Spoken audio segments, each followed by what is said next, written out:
Assalamualaikum warahmatullahi wabarakatuh. Halo adik-adik semua. Nah, kembali lagi dengan Kak Tira. Jadi, untuk kalian anak kelas 12 IPA, jadi Kakak di sini mau ngejelasin tentang materi kimia ya sesuai dengan jurusan Kakak kan. Jadi kita membahasnya bukan redoks lagi. Sekarang kita membahas tentang senyawa turunan alkana. Sekarang kita mulai ya. Nah, senyawa turunan alkana itu kita akan membahas tentang beberapa pembahasan. Yang pertama ada gugus fungsi, tata nama, keisomeran, reaksi-reaksi senyawa karbon, kegunaan, dan dampak beberapa senyawa turunan alkana. Nah, yang pertama kita akan bahas tentang gugus fungsi. Untuk gugus fungsi, apa itu gugus fungsi? Jadi di sini ada definisinya. Gugus fungsi adalah atom atau kelompok atom yang menentukan sifat suatu senyawa dan merupakan ciri khas dari suatu homolog. Ini contohnya. Jadi yang gugus fungsi itu yang OH dan yang H-nya itu ya. Nah, di situ ada ini OH itu melambangkan dia alkohol. Ini hidridan ya. Jadi dari gugus fungsi ini kita bakalan tahu apa sih ciri khas dari suatu senyawa itu. Oh, kalau H berarti dia itu merupakan gas dengan titik didih minus 89 derajat Celcius dan tidak larut dalam air. Kemudian sini ada kalau alkohol atau OH dia itu berupa cairan dan titik didihnya segini dan larut sempurna dalam air seperti itu ya. Nah, kemudian di sini ada beberapa gugus fungsi. Ada 7 gugus fungsi ya. Contoh gugus fungsi yang pertama ada OH tadi, alkohol. Kemudian ada ini O, ether. Kemudian ada aldehid, CHO. Ada keton, CO. Dan asam karboksilat, COH. Serta ini ada ester, COO. Dan haloalkana. Nah, gimana kita akan gimana sih tata nama senyawa itu dalam suatu unsur? Nah, jadi tata nama itu dibagi menjadi dua. Yang pertama ada UPAC dan yang kedua ada trivial. Tata nama alkohol. Nah, jadi ada langkah-langkah nih dalam menentukan tata nama suatu senyawa. Yang pertama kita harus memilih rantai induk atau rantai terpanjang yang mengandung gugus fungsi. Nah, kita lihat ya. Nih. Jadi yang mana rantai terpanjangnya? Nih. Yang ini ya. CH3, CH2, CH, CH2, CH, CH3. Ada 1, 2, 3, 4, 5, 6, 7. Ya, ada 7 rantai terpanjang yang mengandung gugus fungsi. Gugus fungsinya apa? OH ya. Kemudian kita nomorin. Posisi gugus fungsi mendapat nomor kecil. Jadi gugus fungsinya harus nomor yang paling kecil. Jadi kita hitung dari CH3 ini baru CH yang OH. Jadi dia 2 ya, angka nomor 2. Lihat ya. Nah, di nomor 2. Kemudian penulisan nama nomor cabang, dan nama rantai induk. Jadi dia berurutan dari nomor cabang. Cabangnya itu ada 2, ada 4, ada 5. 4 dan 5. Cabangnya ini ada metil, ada 2 jadi dimetil. Kemudian ada etil, ini cabang yang ini gugus fungsi. Baru nih ya, jadi namanya 4 etil. Kenapa etil duluan? Karena dia sesuaikan abjadnya. Jadi etil itu kan E, baru M, metil. 4 etil, 5,5 dimetil. Kenapa 5,5? Karena dia ada 2. Dan kenapa ada di? Karena dia 2 metilnya. Kemudian namanya heptanol. Dia kan alkohol ya.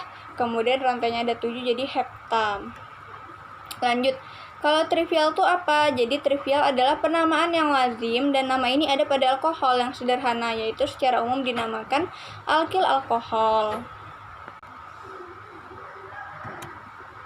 Ini ya contoh dari trivial. Metil alkohol, CH3-nya metil, OH-nya alkohol. Kemudian ini ada etil alkohol. Terakhir isopropil alkohol. Ini ada sekunder butil alkohol. Ya, tata nama alkoksialkana atau ether. Jadi alkoksialkananya ini nama UPAC. Nama UPAC. Ya. Ini langkah-langkahnya sama yang tadi, yaitu memilih rantai induk, yaitu rantai terpanjang yang mengandung gugus fungsi. gugus fungsinya apa? Yang R aksen itu ya. Kemudian penomoran yang O OR. Kemudian penomoran posisi gugus fungsi mendapat nomor kecil dan penulisan nama nomor cabang, nama rantai induk. Sama kayak tadi ya. Metoksi, yang CH3 CH2-nya ini metoksi. Kenapa dia metoksi? Karena kalau ether itu kan ini metil ya, metil. Karena ada ininya jadi karena O-nya tuh di sini jadi dia oksi. Etananya ini etana CH3CH2 metoksinya ini R yang lebih pendek disebut alkoksi. Metoksi tadi.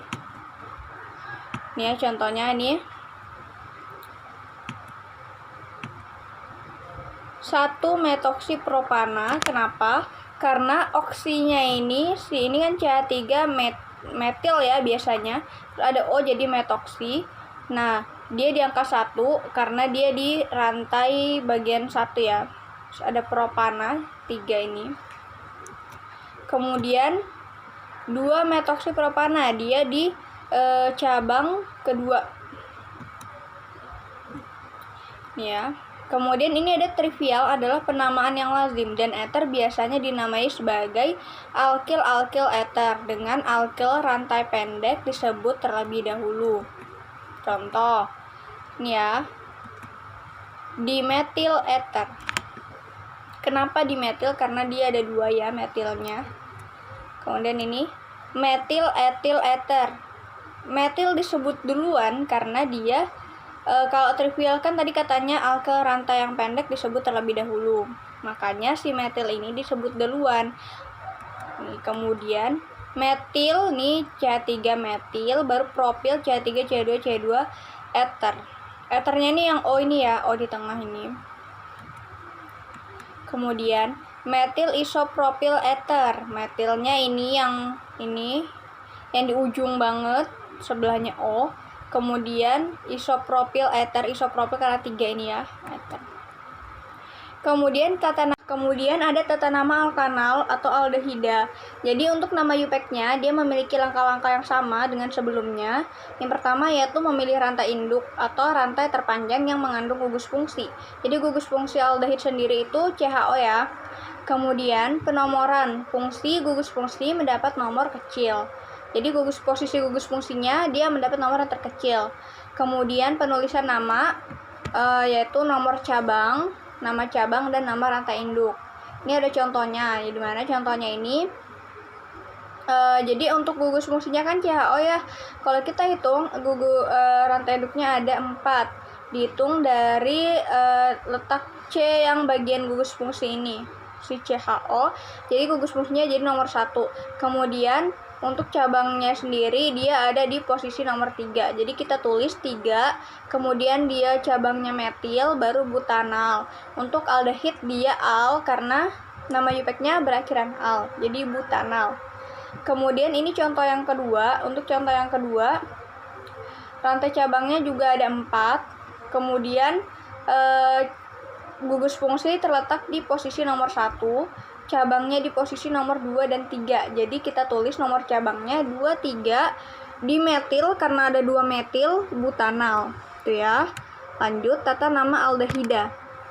Yang trivial. Jadi nama lazim aldehida diambil dari nama lazim asam karboksilat yang akhirannya at diganti dengan aldehida dan membuang kata asam.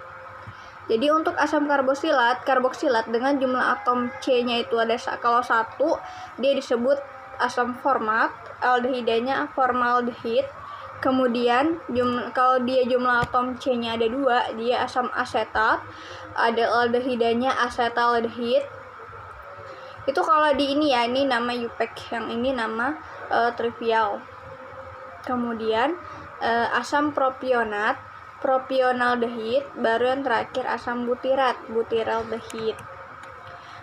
Kemudian ada tata nama alkanon atau keton. Untuk nama UPEC-nya dia juga memiliki langkah-langkah yang sama dengan sebelumnya. Pertama kita akan memilih rantai induknya. Untuk rantai induk dicontoh ya. ada 5. 1 dari CH3, CH, C, CH2, CH3. Jadi untuk gugus fungsinya ini dia ikatan rangkap O ya.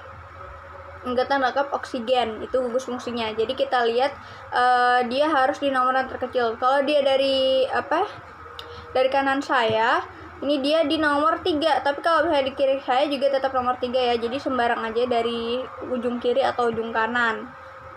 Nah, kemudian cabangnya sendiri dia di nomor 2. Jadi kita kasih nama 2, kemudian cabangnya metil. 3 ini jadi dia penomoran posisi gugus fungsi mendapat nomor kecil kan 3 ya, di angka 3, baru pentanon. Oh iya, kalau yang sebelumnya tadi kan, kenapa di sini ada angka 3? Karena dia posisi gugus fungsinya terletak di nomor 2 dan seterusnya. Sedangkan kalau nomor 1 dia nggak perlu ditulis. Di sini ada trivial atau nama lazim dari keton. Untuk nama lazim dari keton itu adalah alkil-alkil keton. Kenapa alkil-alkil keton? Karena dia diapit, gugus fungsi dari keton sendiri itu diapit oleh 2 alkil di sebelahnya. Misalnya ini ya, contohnya ada metil, baru sebelahnya ada etil, keton. Kemudian ini diapit oleh 2 metil keton. Selanjutnya ada tata nama asam alkanoat atau asam karboksilat. Untuk asam karboksilat dia memiliki gugus fungsi COOH. Jadi untuk langkah-langkah penentuan nama tata nama senyawa UPEC-nya dia juga sama dengan sebelumnya, yaitu pertama memilih rantai induk, yaitu rantai yang terpanjang yang mengandung gugus fungsi. Ini ada contohnya, dia memiliki rantai induk terpanjang yaitu 4. Bisa disebut dengan butan karena dia karboksilat jadi butanoat. Kemudian kedua kita beri nomor, di mana posisi gugus fungsi harus mendapatkan nomor yang terkecil. Di sini gugus fungsinya COH di ujung ya, jadi kita kasih nomor 1 di gugus fungsinya. Kemudian penulisan nama. Pertama itu nomor cabang.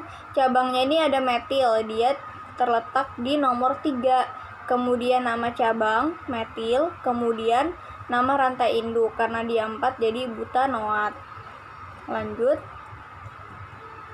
Ini ada nama trivialnya dari asam karboksilat. Dia diambil dari sumber alami asam ya. Diambil dari sumber alami asamnya. Contohnya itu ada ini ya, asam metanoat HCOH. Dia nama lazimnya itu asam format karena dalam bahasa Latin artinya semut. Kemudian asam etanoat atau dan nama lazimnya itu asam asetat. Kalau kalian sering lihat cuka, di situ ada CH3COH yang berarti dia asam asetat. Kemudian asam propanoat yang dalam bahasa Yunani protopion artinya lemak pertama. Kemudian asam butanoat, dia nama lazimnya asam butirat, dia berada di mentega.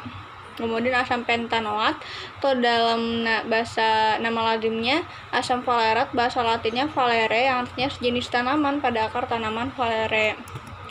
Kemudian tata nama alkil alkanoat atau ester. Untuk langkah-langkah penamaan ester sama dengan yang sebelumnya, di mana ester memiliki gugus fungsi ini ya, alkil. Dia